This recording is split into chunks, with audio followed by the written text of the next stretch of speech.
6:09. Could everybody please stand? Have a moment of silence before the Pledge of Allegiance.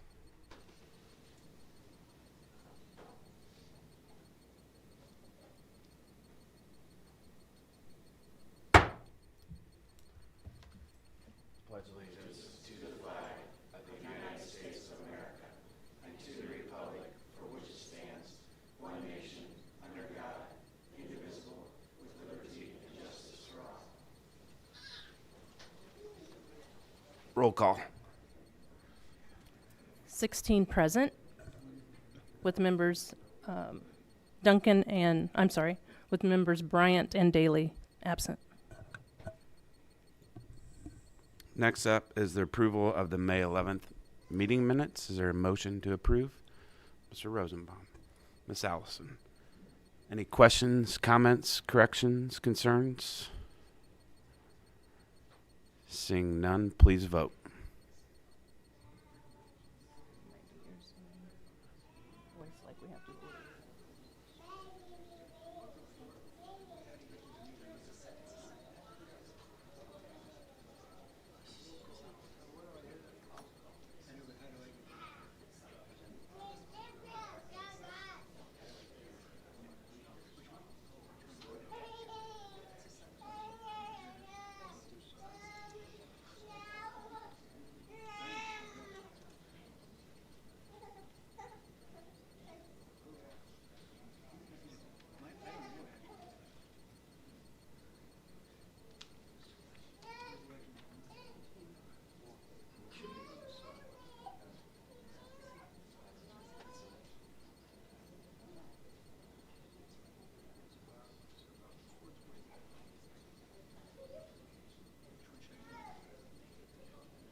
Everybody else is 14. Yeah, a lot of them are not registering.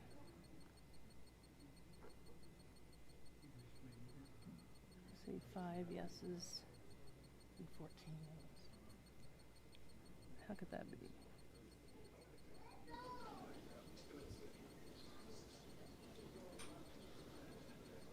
No, we're doing the minutes first, right? That was the minutes.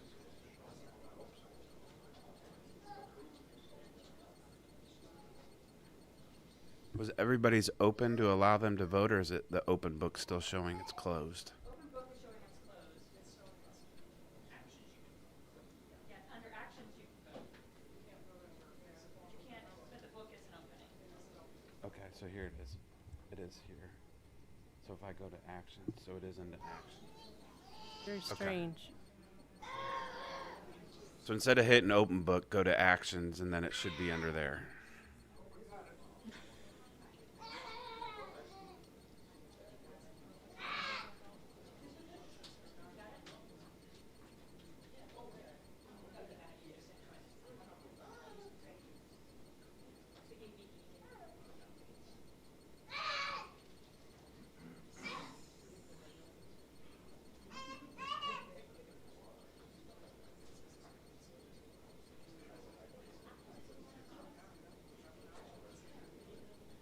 I don't understand. It's still not registering them. So I voted, so I know what mine's in. Okay, let's see. So you got There. But I don't know where the 7's going. Brandy's a no, of course. Linda. Brian. Brian and, well, Jennifer. You Jennifer. gotta ask. Yeah. Member Allison.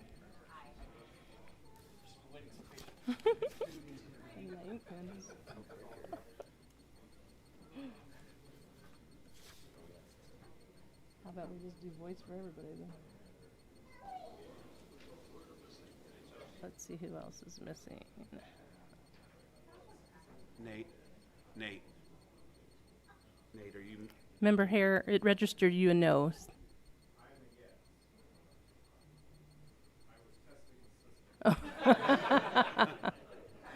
Member Salzer? Okay, it's not registering, so I'm just going to go over the names that are not registering so that we can move on if that's okay. Member Windish?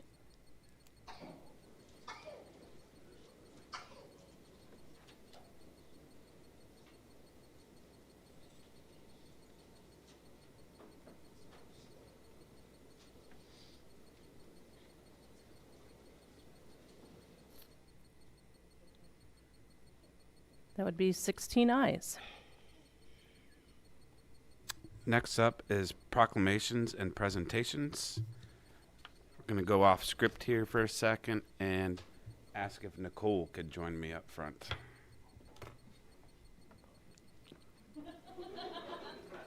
Don't be worried. She didn't collect all the tax bills.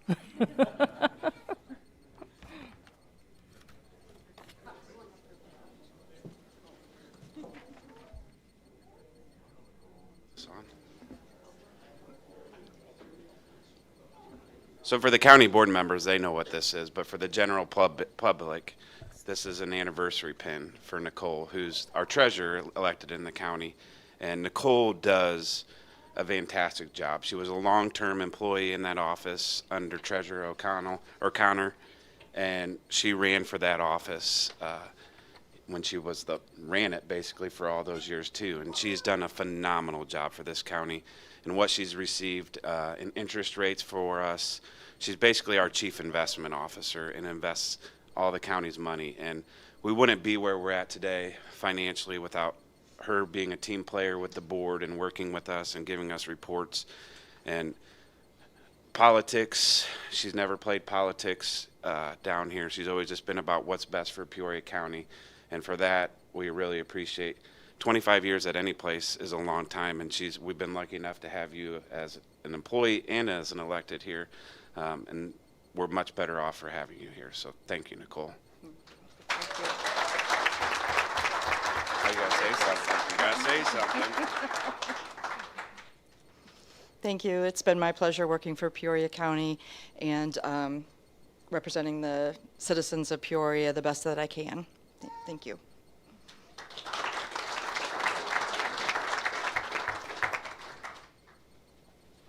So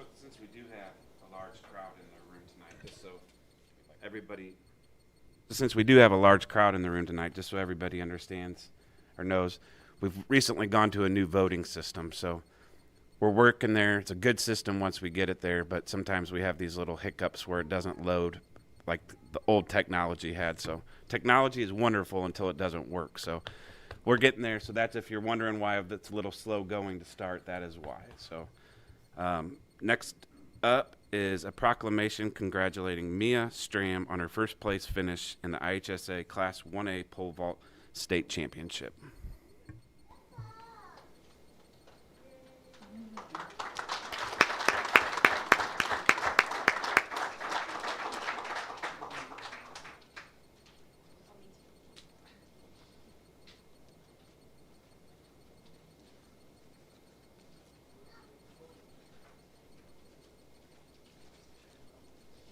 So a couple of weeks ago, I was on Facebook, and I noticed that Maya Strom and Chelsea Wetzel had just both won the state pole vault championship, and I've always been impressed because I did track and field, and I think I did all of the events. But I have to be honest, if my coach would have came up and asked me to do pole vault, I said, I think I'm afraid to try it. And so I'm kind of jealous and kind of enamored with those who are willing to try it, and so we're just so proud of you and Chelsea. And by the way, Maya is my cousin. Jason's a first cousin to my wife, so really very happy for you. The proclamation reads, whereas Peoria County is proud of Maya Strom's pole vaulting victory at the 2023 Illinois High School Association State Championship, and whereas the Peoria County Board congratulates Maya Strom's win in the Class 1A sectional pole vault at the Illinois High School Association Pole Vault State Championship, and whereas Peoria County congratulates Maya Strom for securing the title of being the first female to win the pole vaulting state championship for the Illinois High School Association, and whereas Peoria County acknowledges her hard work and dedication, which was shown in her perseverance through several injuries this season alone, And whereas Peoria County recognizes the dedication and guidance from both the Brimfield Elmwood coaching staff and the team at the Flying Dragons Pole Vault Club. Now therefore, I, James C. Dillon, Chairperson of the Peoria County Board, on behalf of the County Board, do hereby recognize Maya Strom's groundbreaking Class 1A win at the 2023 Illinois High School Association State Championship, dated the 8th day of June, 2023. James Dillon, Chairman, and Rachel Parker, County Clerk. Congratulations.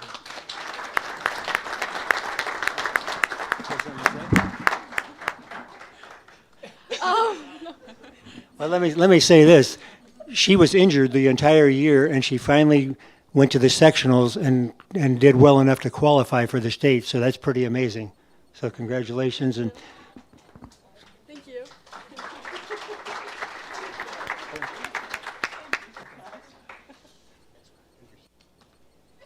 Next up, a proclamation congratulating Chelsea Wetzel on her first place finish in the IHSA Class 2A Pole Vault State Championship.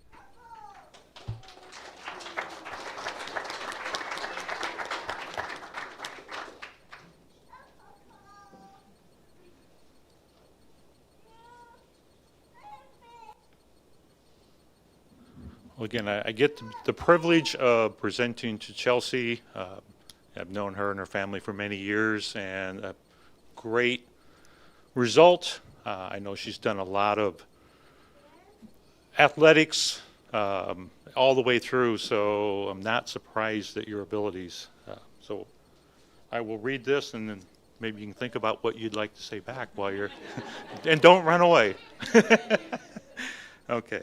Whereas Peoria County is proud of Chelsea Wetzel's pole vaulting victory at the 2023 Illinois High School Association State Championship, and whereas Peoria County is honored to recognize Chelsea Wetzel's win for the 2023 Girls Track and Field Athlete of the Year Award, that was just announced this week.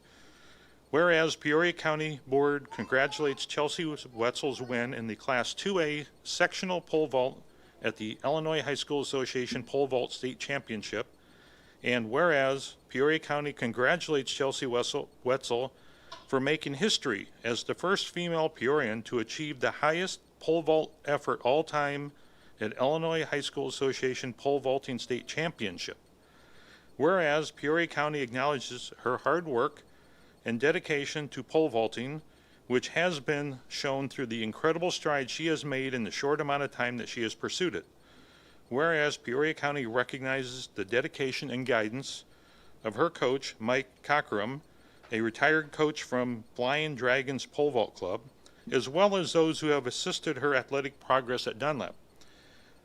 Now, therefore, I, James C. Dillon, Chairperson of the Peoria County Board, on behalf of the County Board, do recognize Chelsea Wetzel's astounding Class 2A win at the 2023 High School Association Championship, as well as her win for the 2023 Girls Track and Field Athlete of the Year Award, dated this 8th day of June, AD 2023. James C. Dillon, Peoria County Chairperson, Rachel Parker, Peoria County Clerk. Congratulations, Chelsea. You want to say some words of wisdom, or else we'll put your mom up. Okay. I would just like to give a thank you to all of my friends, teammates, coaches, and family for always believing in me when I didn't believe in myself. And thank you for the sacrifices you make for me, Mom and Dad. And thank you for the Peoria County Board for giving me this recognition. All right. Thank you.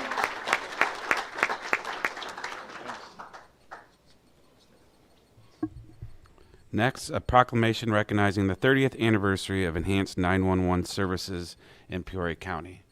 Mr. Tuttle?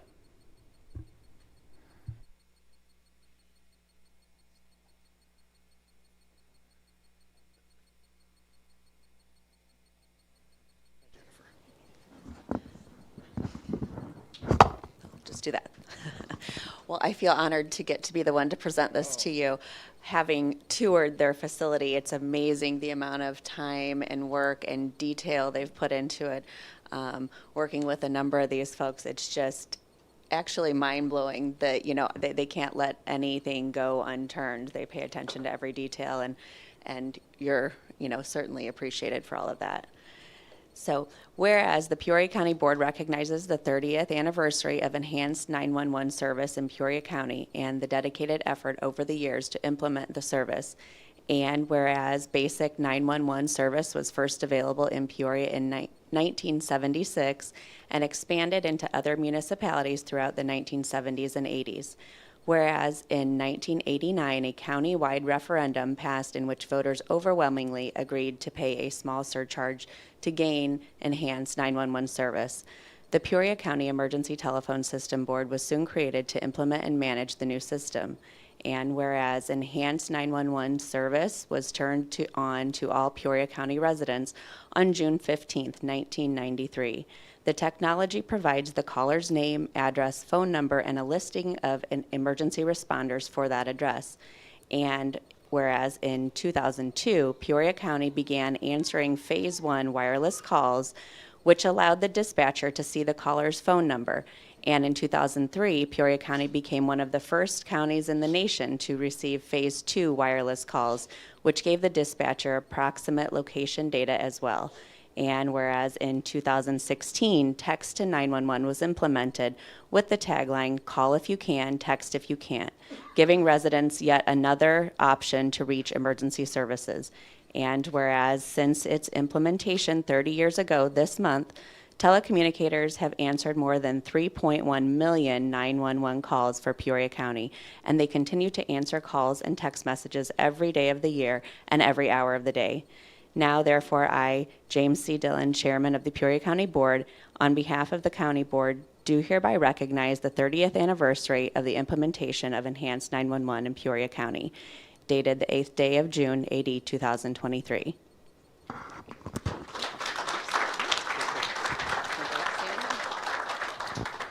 So before 911 was turned on in June of 1993, there were literally 18 different 7-digit emergency numbers in Peoria County. So if you lived in rural Princeville, Glassford, Mapleton, you had to know, A, what agency to call and what 7-digit number to use. So it was a big deal, and it continues to be a big deal to have 911 available throughout Peoria County. Thank you.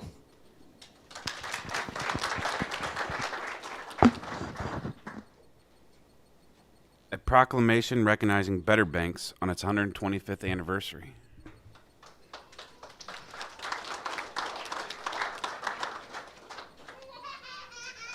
Welcome. Thank you. Welcome. Welcome.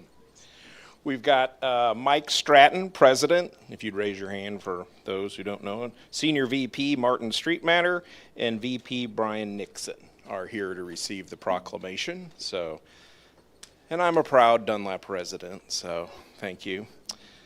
Proclamation, whereas Peoria County congratulates Better Banks on reaching their 125th year of trustworthy service, and whereas the Better Banks began as Dunlap Bank in 1898 and is still standing as the longest running business in the Dunlap area.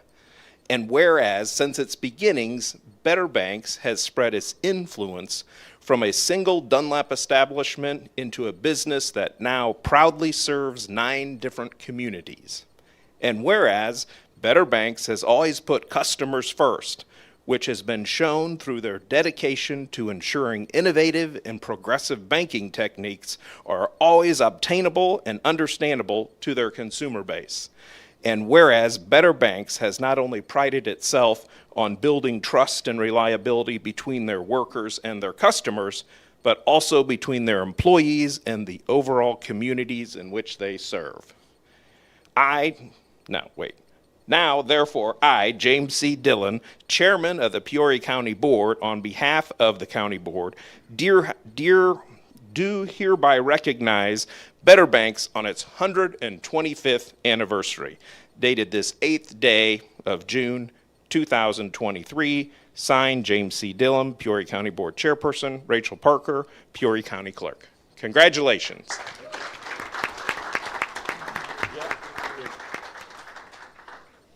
Thank you very much. This is quite an honor, and we joke that we feel like we don't look too bad for 125 years old. So we're looking forward to the future for sure.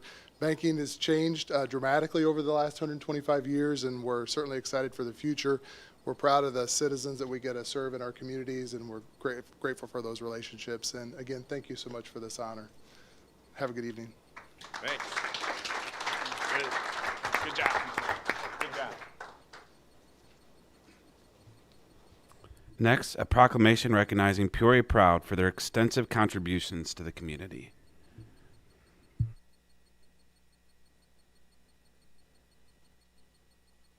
Happy Pride. I just want to say for myself, Pride is very personal.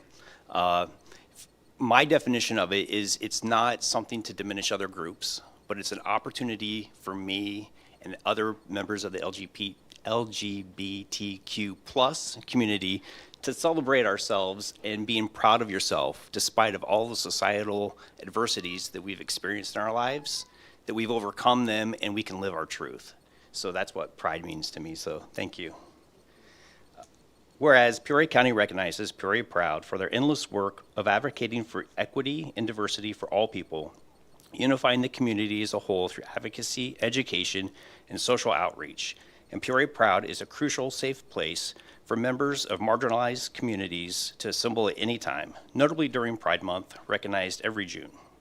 And whereas Peoria Proud tirelessly pushes for societal progress, peace, and unity through events such as the upcoming weekend of inclusive activities, July 14th through the 16th, 2023, proudly called Peoria City Pride Weekend and Pride Fest.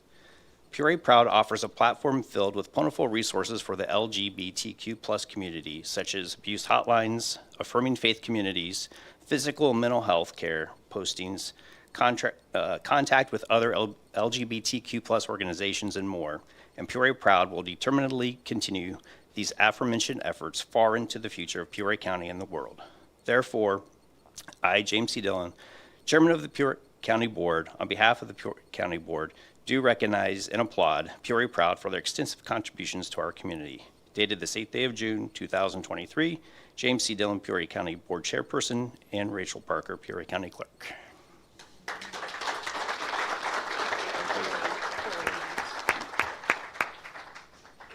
Okay, I think this will work okay. Tiptoes are all right. Aha!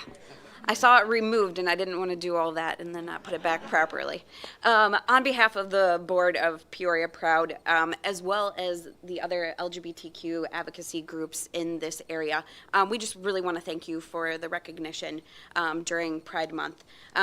Pride is something to be celebrated all year round, and we applaud the efforts that happen here at the county, at the city, and in the central Illinois region. It is something that we are working tirelessly 12 months out of the year, but this is our month to have a little bit of fun and just truly celebrate each person as they are. So we appreciate your recognition for this. We have lots of upcoming activities, so we, shameless plug, please follow us on social media on our website. And we do Pride in July. We get lots of questions about that, but that is so that we can be an established riverfront festival, just like all the other ones that Peoria is so well known for. So we are so grateful to be at our second year at the riverfront and our fifth year celebrating Pride Fest. So with all that said, just a huge thank you from the LGBTQ community and all the other agencies that serve these particular folks in our area. So thank you all very much. I have one more thing, but and thank you again. I just wanted to share, when I came out, I was 24 years old. I had just started my career, and it wasn't until I was about 26, 27 before I thought I could come out to my employer and my coworkers, because then in Illinois you could be fired for being gay. So my job, there's a security that a lot of people don't realize they have that wasn't afforded to some of us. But thanks for all the work that these organizations have done to help pave the way for other people. And we'll end on a big positive note. I'm not sure if you're aware, but last fall the county board adopted a new county flag, and we would like to present our very first Peoria County Pride flag to Peoria Proud. Thank you so very much. That is amazing.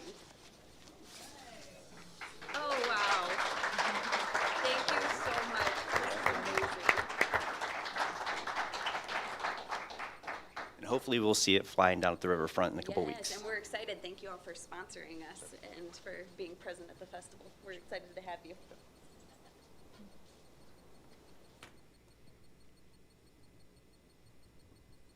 Next, which is becoming a regular appearance here at the county, Marcellus. A proclamation recognizing Peoria Friendship House for their significant contribution to Peoria County. And I'd also like to recognize his cohort. He's probably one of the most recognizable faces in the area, Bob Woolsey with Jones Brothers.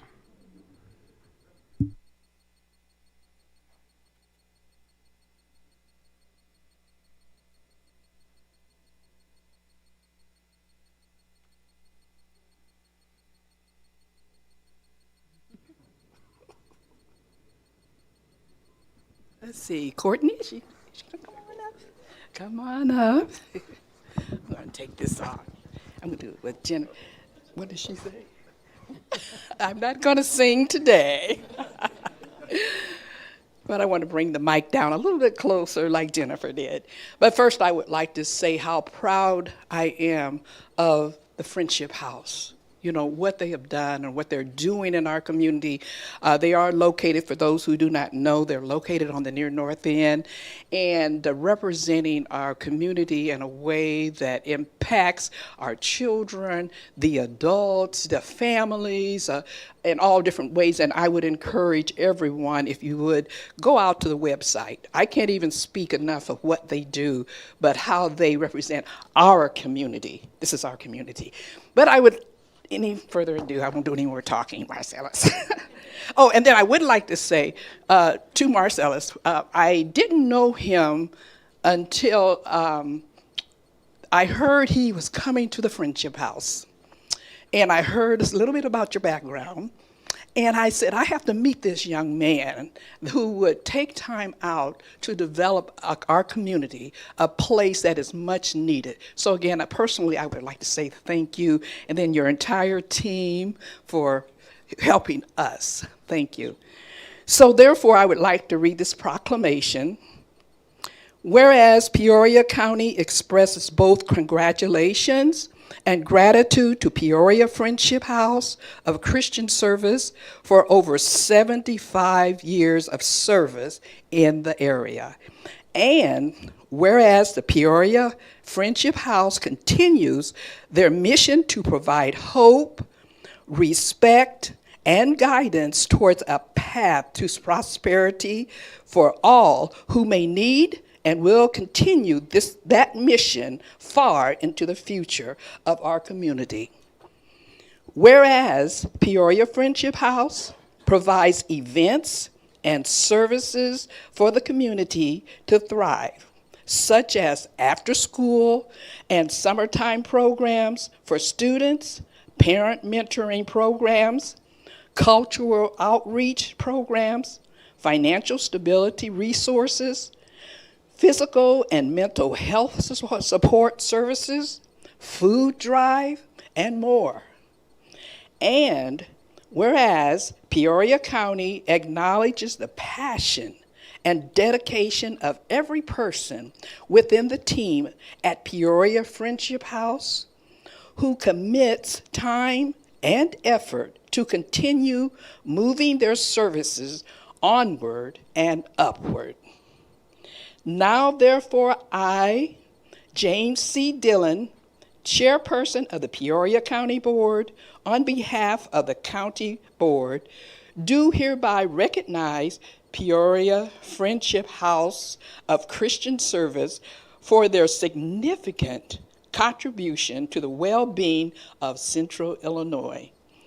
Dated this 8th day of June, AD 2023, James C. Dillon, Peoria County Board Chairperson, Rachel Parker, Peoria County Clerk. Thank you. Thank you.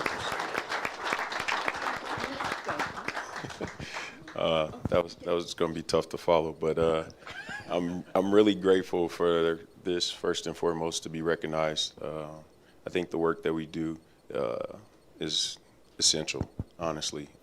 We've been doing it for over 70 years. I've been helping, been able to provide guidance for the last 3 years, and I was just talking to someone today. When I first started, of course, pandemic, but we had 22 kids, 22. Today, we have 124 kids, 150 registered, but 124 in attendance. And it just speaks volumes for the team, the support from all of you in every way. So thank you very much. I appreciate it. Bobby, you want to say something? I knew it. Oh, I think the greatest line I've ever heard about Peoria Friendship House is when school is out, we are in. So summer school's rolling, 120 kids. You guys are doing a great job. So thank you so much, and have a great night. Yep. Thank you. Thank you. Thank you. Next up, we have citizens' remarks. We have 4 citizens that will be given 5 minutes each to speak as the timeline, and 2 of them are in regards to the ZBA case. So, like in all ZBA cases, both residents had spoke at the ZBA hearing. So, anything that was said at the ZBA hearing is the only thing that can be taken into an account. Anything that was not spoken cannot be taken into account for the vote or new information. First up, and forgive me, Kelly, Kelly Timpey.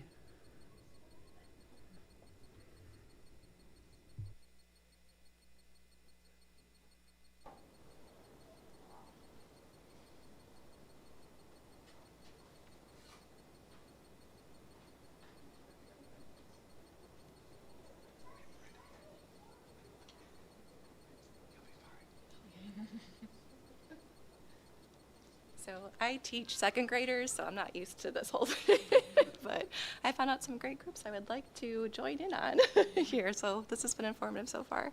I'm Kelly Timpey. Hi. I'm just here because I'm concerned about a business that is going into the Lake of the Woods. Oh, I'm so sorry. Is this better? Okay. Thank you. I'm a little concerned about a business that is proposing to move into the Lake of the Woods Plaza. That Mr. Patel, who's been taking good care of us so far, I know it's got to be tough to be a businessman these days, trying to get the businesses going and things. So, and there's a great, like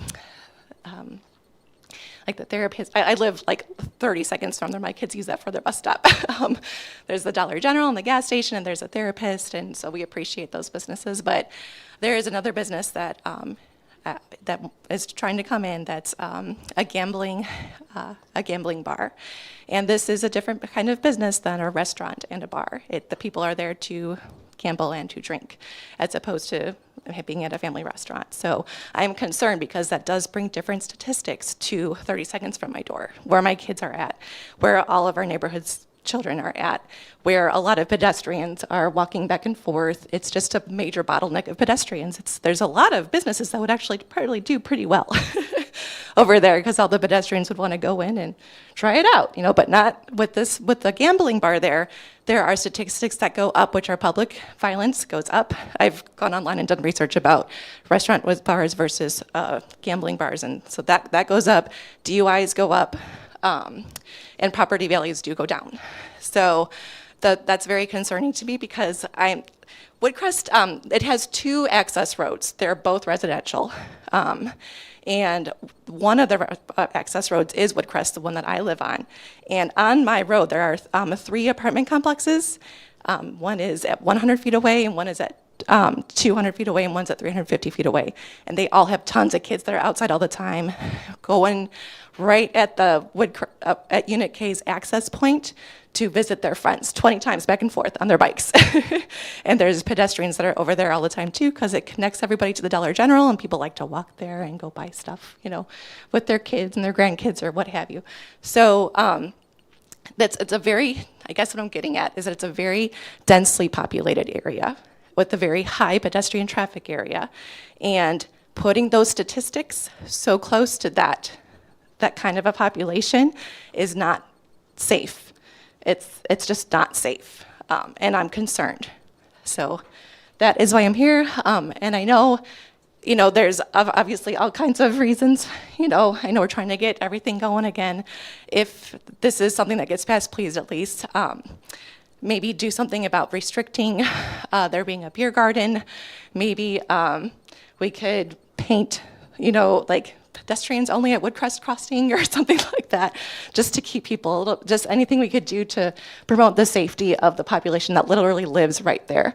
Because if those statistics do bring some, they say more things happen at places like this with the DUIs, with the public violence. If things happen there, a DUI goes into somebody's front window. If those things happen where you don't need the special use permit, those DUIs happen on a main road somewhere off to the side. So it's like we're locked back around this place. And I'm concerned for the people that live there. So sorry if that was too long. I'm so sorry. Oh, thank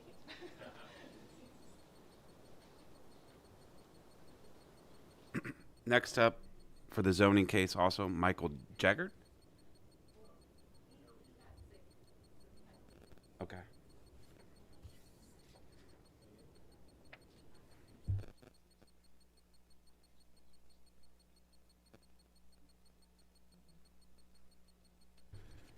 Next up, we have Doris Coaster for the CO2 pipeline.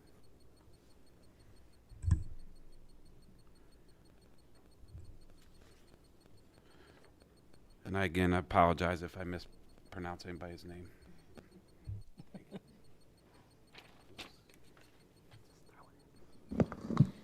Good evening. It is June 8th, 2023.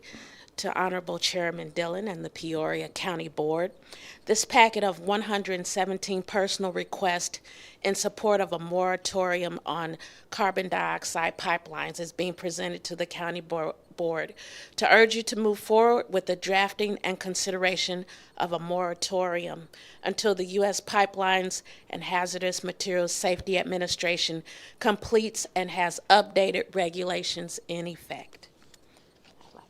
Thank you. My name is Doris Coaster. Let us begin.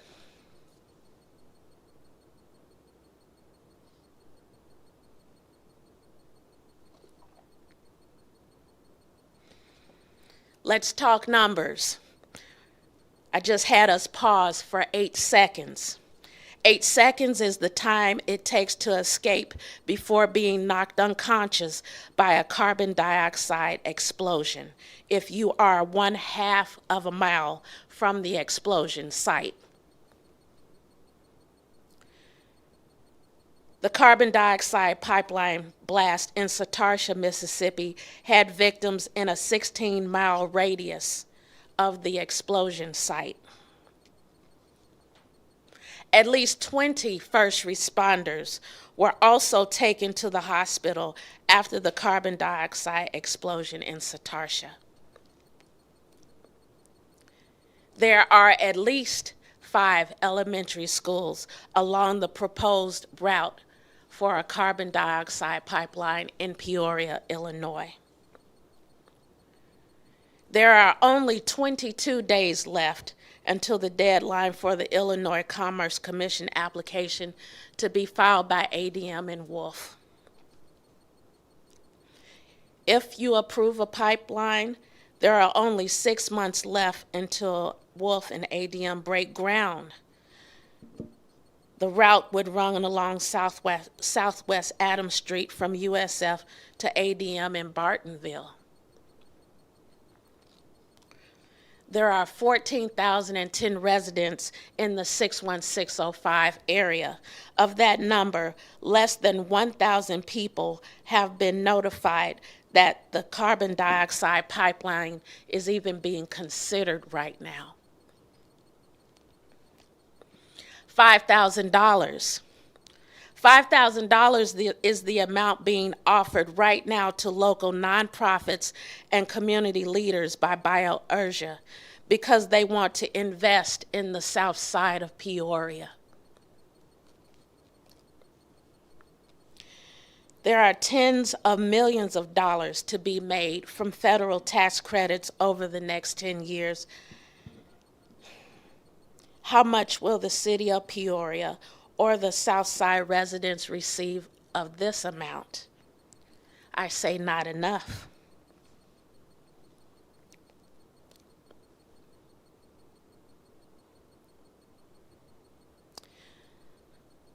The life of one South Side resident,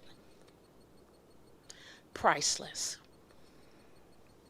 I am asking for the county board to approve a moratorium to give the public more time to consider this issue.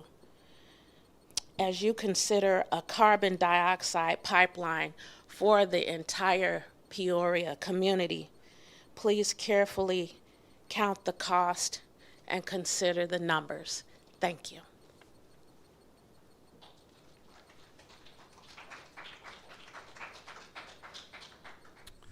Next is Nick Vermart about the CO2 pipeline.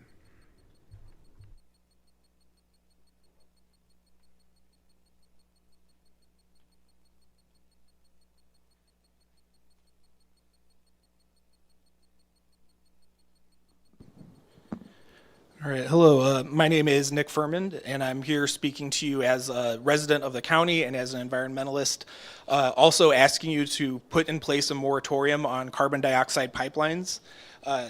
There's a couple of them coming through the Peoria County and the ADM Wolf pipeline coming through Peoria. And we have a copy of that of a draft moratorium that has been sent to you, and also a copy of the decision which gives precedent for the county board through its zoning authority to be able to put a moratorium in place. As you've heard, there's a huge risk to the citizens and the residents if such a pipeline is built. What probably you'll hear from the county is that there's a great environmental impact on climate change, reducing climate change if we sequester this carbon.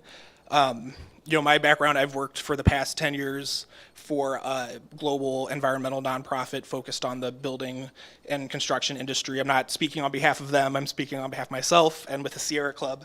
But if you listen to frontline environmental groups, they will highlight that this carbon sequestration is really not a good solution for climate change. It's really just a money grab by corporations to try to profit off of this crisis. The idea is that they capture the carbon dioxide as it's leaving the facility, and as opposed to converting to some sort of clean energy source like solar or wind, where we're not burning stuff to create energy, we're just continuing business as usual, continuing to burn fossil fuels, condensing that CO2 down and storing it underground somewhere where we can forget about it. And the company stands to gain huge tax incentives from the federal government for capturing this carbon dioxide. One important thing to consider is, depending on the technology type used by the company to actually capture the carbon, there was a recent study done in Europe which showed that some of these carbon capture technologies actually increase the amount of particulate pollution put out into the community because they have to burn more to be able to compensate for the carbon capture technology. So when you look at a community like the south end of Peoria, which is already an environmental justice community, and people are suffering from really bad asthma, that's caused by particulate pollution, not by carbon dioxide. So we are actually potentially risking increasing the amount of other types of pollution that are put out into that community. Another really important statistic is that oftentimes these carbon capture technologies, they're relatively untested. Oftentimes they only capture around 20 to 30% of the carbon that they say that they're going to. And then once that carbon is captured, and compressed down and stored somewhere, eventually those storage facilities fill up with liquid carbon dioxide. And there is absolutely nothing to prevent the company from then selling that liquid carbon dioxide off and profiting again by selling it to oil companies. So what we see in most cases, the company will store that compressed CO2 and then sell it to an oil extraction company, and they'll use that highly pressurized gas in a process very similar to fracking to essentially get more oil out of other oil wells, thus releasing that carbon back into the atmosphere anyway, right? So really what we're looking at here is a situation where the company is potentially going to be contributing to more particulate pollution, profiting by getting federal incentives to capture the pollution, or the CO2, profiting again when they sell that CO2 to oil companies for enhanced oil recovery, And then the county and the residents really see no benefits. They only see the risks, which Doris has already explained to you really well. So so for that reason, I am asking you to please put in place a moratorium on CO2 pipelines in the county of Peoria. Thank you.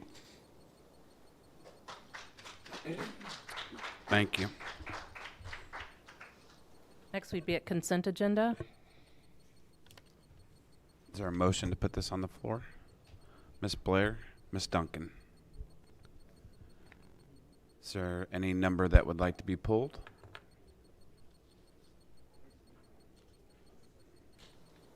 Any discussion? Seeing none, please vote.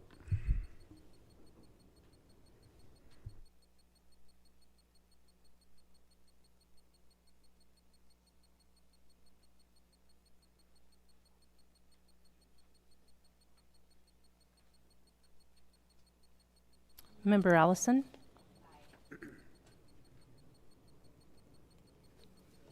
Let's see who else. Member Coates, are you able to?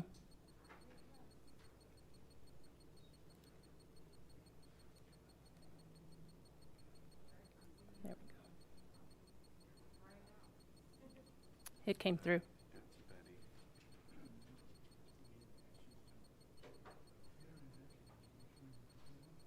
Member Duncan?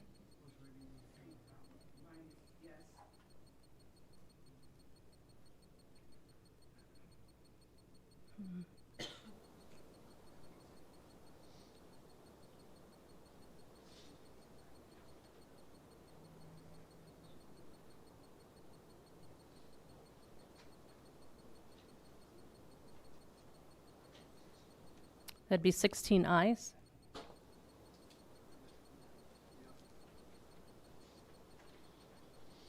Next would be zoning ordinances and resolutions.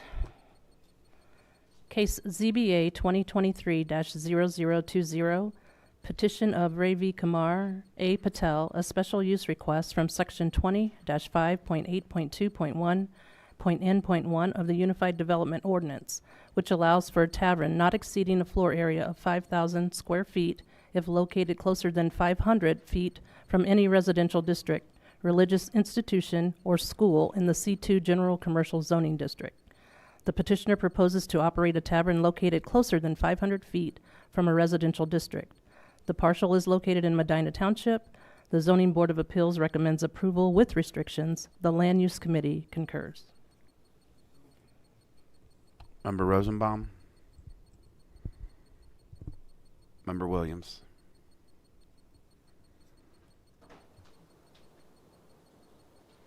Member Ricker? Yeah, I'll make just a quick comment. So this is in my district, and there were over 50-some objectors that submitted their objections prior to the ZBA hearing, so they were heard by ZBA. Most of the objections were similar to what we heard as our speaker tonight in public comment about the closeness of the business to residential. I think 100 foot is the closest one to a residential property.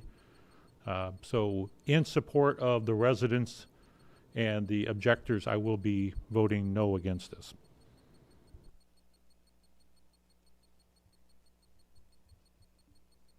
Member Alsasser? Well, it seems like there's a reason why that in our ordinance they have the 500 feet in there. I think some people have, in our planning and zoning department and maybe members of the county board who run those committees that help come up with some of these guidelines, had a reason why. And if this was like within 450 feet, I'd probably be willing to consider supporting it because, there's always going to be a time when somebody's like really close to the limit. But 100 feet, I can honestly say that if my house was 100 feet from this establishment, that I would be strongly opposed against it as well, and I would ask each one of the board members to consider the same thing. If your house was within 100 feet of the proposed establishment, would you be in support of it? Would you like it? And so that's what we need to consider is these people have been there for years and years. They've built homes there and condominiums and different things, and they've been there their whole life, and now this is the reason why they're so upset about the situation. So I'm going to be a no vote, and I hope that the rest of the board will take into consideration, how the residents of this area feel about the situation.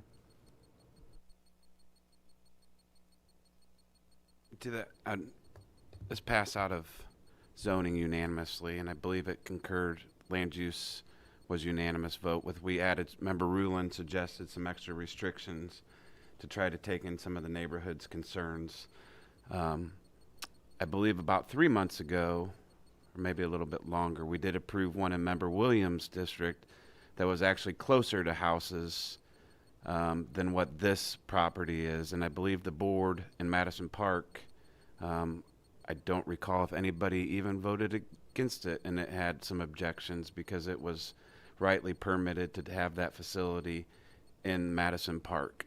So I remember that it's basically right on the line of me and Member Williams' district, and every time I drive by this place, there's usually never more than 4 cars in there.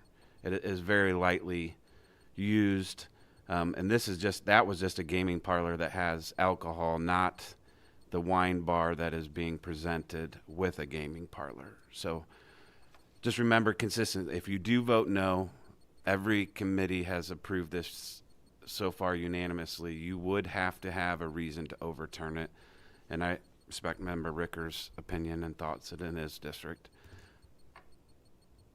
Member Rosenbaum. Thank you, Mr. Chairman. I understand where the residents are coming from in that, but I also understand that the property owner, the businessman that owns this establishment, has offered concessions to everybody. He was going to have a tobacco store in there also. He's pulled that out. A lot of people have mentioned that's where the bus stop is. This is private property, and he has for years let the bus stop in his parking lot so the kids get on. He was going to work with the school board to find another spot farther away from this establishment in the same parking lot so they could still do that. Mr. Patel has tried to address everybody's concerns. I am a property rights advocate. If you own the property and you meet all the requirements, then we should give that person the opportunity to have the business that meets the requirements, as long as he does everything according to the way it is. From what I've heard, one of the restaurants that was in there before that did have gaming machines. Yes, it was a restaurant, bar, gaming machine. This one is just a considered tavern, gaming machine or establishment. Isn't something that I would probably go to personally myself, but there's a lot of places that I don't go to that other people enjoy going to. I will be voting yes for this. We did not find any fact to vote against it, so it's one of the things that sometimes you vote for stuff that maybe you personally wouldn't want to have, but they have met the requirements of the county, and that is why I will be voting for it. Thank you. And I believe, Member Rulin, the 2 restrictions that we added were limiting the time frame, and he is not allowed to sell tobacco products or vape products out of the store. Just for the general knowledge of the board, what the extra restrictions that were added. Any other questions, comments? Hearing none, please vote. Member Groves Allison?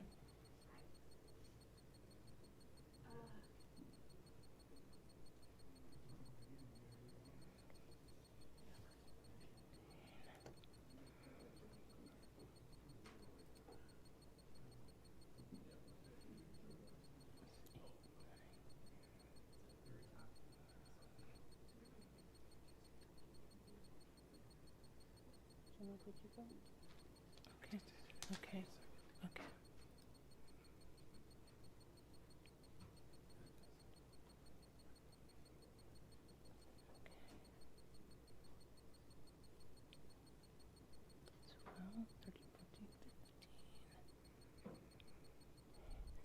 Twelve ayes, 3 nays.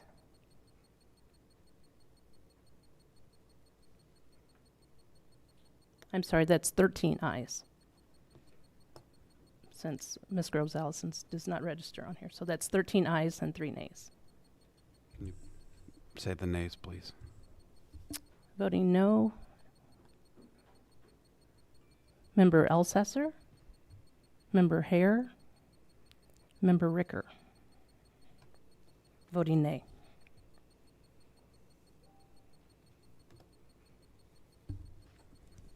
Next up, miscellaneous and announcements. I think we started on that side. We'll start on your side this time, Brian, and work our way around this way. Coach, nothing? No plug for the fair or anything coming up? That'll be in July. Okay.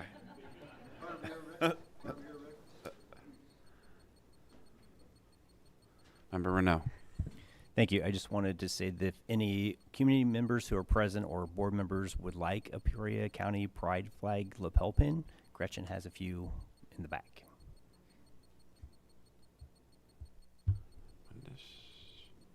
Camille.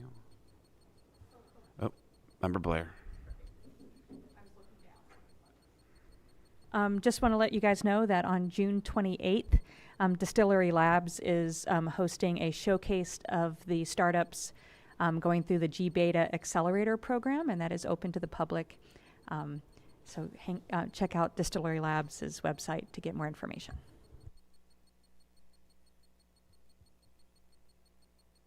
Member Phelan.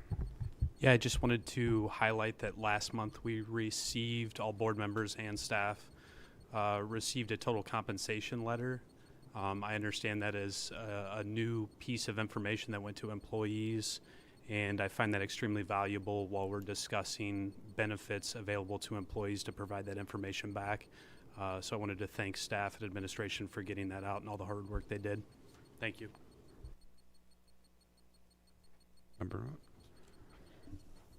Before I turn it over to Administrator Sorrell for a public announcement, just want to say that we've received, for the board's knowledge, very good feedback out of the survey that has gone out for broadband, and it does address all sorts of pretty extensive survey, but I believe it's over 2,500 residents plus a few hundred mail returned back in from city, rural, multiple businesses. But I would encourage, if you talk to anybody, to encourage them to fill it out, even if they have internet at their house, and especially if they don't. And funny story, my aunt texted me a picture. What is this that you're sending?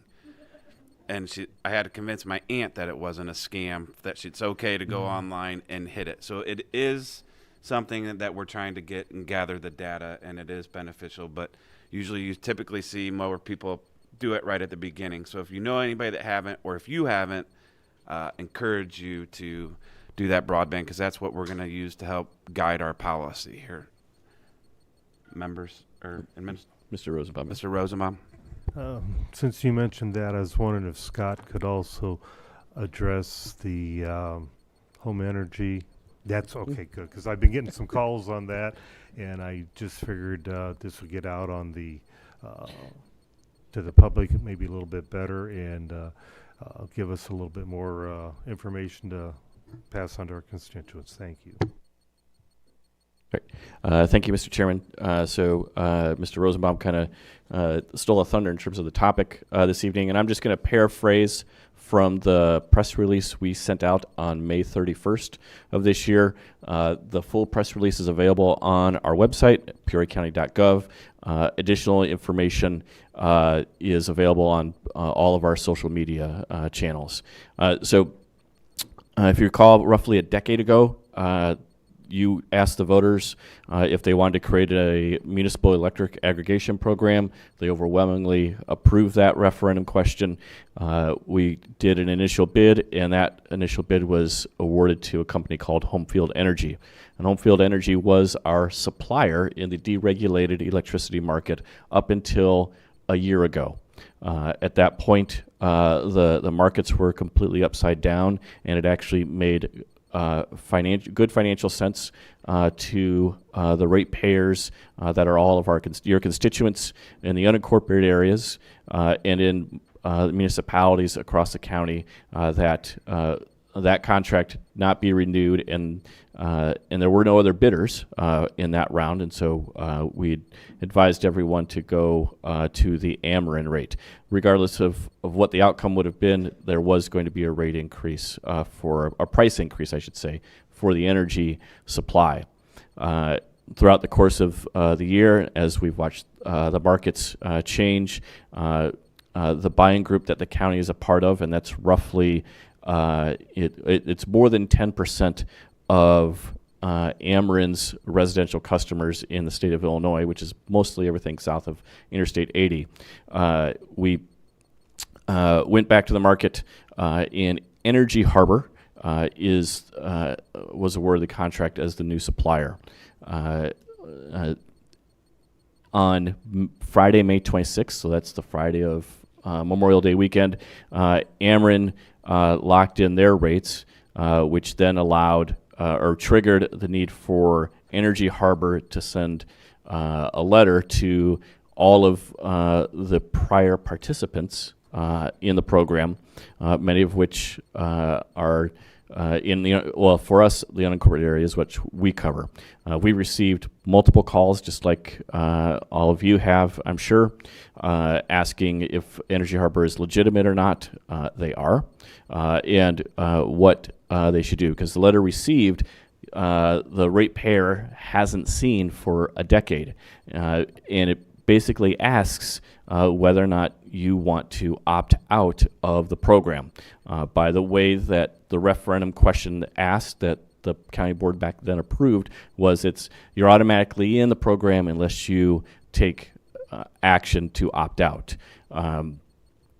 We cannot advise residents as to whether or not they should stay in the program or opt out of the program. That's a decision each ratepayer needs to make of themselves. Our contract with Energy Harbor runs through the end of December 2025. The rate that we are guaranteed, the guaranteed base rate is 9.7 cents per kilowatt hour, which is less than what the Ameren rate was a year ago, and is roughly right now 1 to 1.5 pennies per kilowatt hour more than what the new Ameren rate is. For any member of the public or ratepayer that chooses to opt out of the program, that locks in a 12-month decision. And as markets fluctuate and as Ameren may or may not make adjustments to their pricing, they then are locked into paying that Ameren rate for the 12-month period. So there's also always the fact that many residents will receive in the mail blind solicitations promising much lower rates. We do from other third parties. We do advise our residents and ratepayers that they should avoid those because typically they will get you with an extremely attractive rate on the introductory level, but then rates will balloon to well above either what Energy Harbor's rate is or even the Ameren rate later on in the contractual obligation you would have with that unsolicited third party. So that's just kind of a basic rundown. Energy Harbor is our contracted energy or electricity supplier, or generator, from now until December of 2025. The current rate is just fractionally higher than Ameren's, but Ameren's is subject to change, and ratepayers have to make their own decisions for themselves. We are not to advise them as to what they should choose to do. Happy to answer any questions. Mr. Rosenbaum. Thank you, Mr. Chairman. If you weren't with the old one and you just stayed with Ameren, do you still have to opt out of this new one? Great question, Mr. Rosenbaum.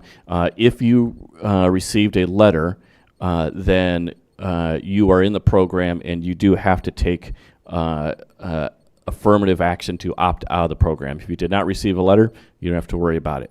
I will say, just based on very preliminary, because it's very early in the contractual relationship with Energy Harbor, they've been very responsive from a customer service standpoint, and I'll just read their phone number here in case anybody has any questions. You can always contact them directly.